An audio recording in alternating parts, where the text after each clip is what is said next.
Alors, Christian Tête-Doigt, ici à l'Anticaille, donc sur cette colline de Fourvière depuis 10 ans. J'ai ouvert mon premier restaurant il y a 34 ans, à Lyon. Je m'appelle Christophe Carlier, je suis au restaurant Tête-Doigt, ça fait 5 ans et demi que je suis dans la maison.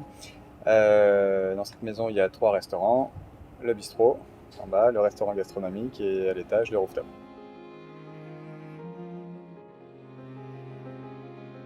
On prenait que les beaux morceaux et que les belles choses et que les beaux produits où il y avait zéro défaut. Pas, sur une pomme, il n'y avait pas un pet, elle était toute nickel, tout allait bien. Et ce qui n'était pas joli, ben, ça partait à la poubelle. Pour les viandes, c'était pareil, on prenait les beaux morceaux. Sur un poisson, on prenait que les beaux morceaux. Et moi, ça m'a un peu dérangé, choqué. Plus les années passent, plus on constate qu'on a de moins en moins d'aliments et plus on est nombreux. Et donc, du coup, ben, plutôt que de se dire on va changer notre alimentation en mangeant des insectes ou en faisant je ne sais quoi, pourquoi pas utiliser la totalité des produits qu'on consomme et consommer tout ce qui est à consommer, quoi, plutôt que de jeter. Cet engagement, donc, il est quand même pas d'aujourd'hui, puisque ça fait quand même, depuis que je suis ici, donc 10 ans qu'on y travaille. On s'est vraiment mis un grand coup de pied aux fesses il y a 5 ans, parce que j'ai senti que c'était important pour moi d'abord de le faire, et puis je sentais aussi que les gens en avaient besoin. La clientèle est de plus en plus en demande de transparence sur ces sujets, et ça me paraît bien légitime. Et je crois que les chefs ont un rôle sociétal important aujourd'hui et qu'ils doivent prendre la parole sur ces sujets très sensibles et participer à faire changer les mentalités.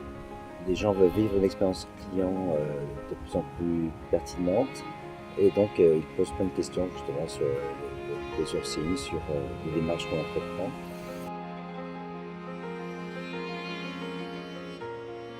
Là, on a une chance, c'est qu'on a 3 types de restauration. Sur un lapin, par exemple, on va prendre comme exemple, il y a des cuisses, il y a des côtes, il y a un rable, il y a des épaules, et tous ces morceaux sont utilisés à différents endroits de la maison. Le rable, les carrés, on l'utilise plus pour le restaurant gastronomique. On fait des terrines pour le bistrot, et pour l'étage, on fait un sauté de lapin, par exemple. Et là, on jette rien, parce que même les carcasses elles sont utilisées pour faire des jus. Si une pomme a un pet, si une fraise est un peu talée, bah, on fait une confiture ou on fait une compote. Même si on a la possibilité, enfin le besoin pour une recette de tailler 5 jolis rectangles d'un poivron, le reste on ne met pas à la poubelle. On peut très bien en faire une ratatouille ou autre chose, ou un coulis de poivron, mais on ne jette rien. Parce qu'aujourd'hui, il faut qu'on arrête de tirer sur la terre. Il faut d'abord avec les bons gestes qu'on arrive à lui redonner un peu de ce qu'on lui prend, avec la gestion des déchets organiques.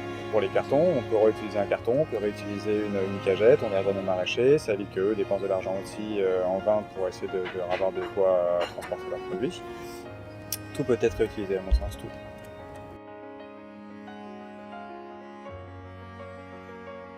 Ce qui n'est pas toujours facile à faire pour certains confrères, mais j'ai envie de dire, l'important c'est qu'ils s'y engagent et qu'ils fassent un petit pas tous les jours.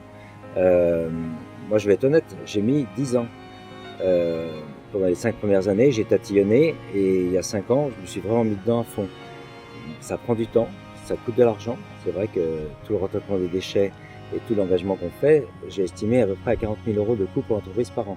C'est pas anodin, mais si on est un cuisinier responsable et un père de famille responsable, on ne peut pas continuer. Moi j'ai la chance d'être déjà grand-père.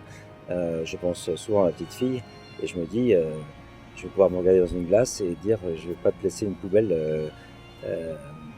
Quand tu seras grande, il faut que tu puisses vivre dans une terre qui est enfin soignée, parce qu'elle a quand même été blessée pendant longtemps, donc à nous de la soigner, et c'est possible.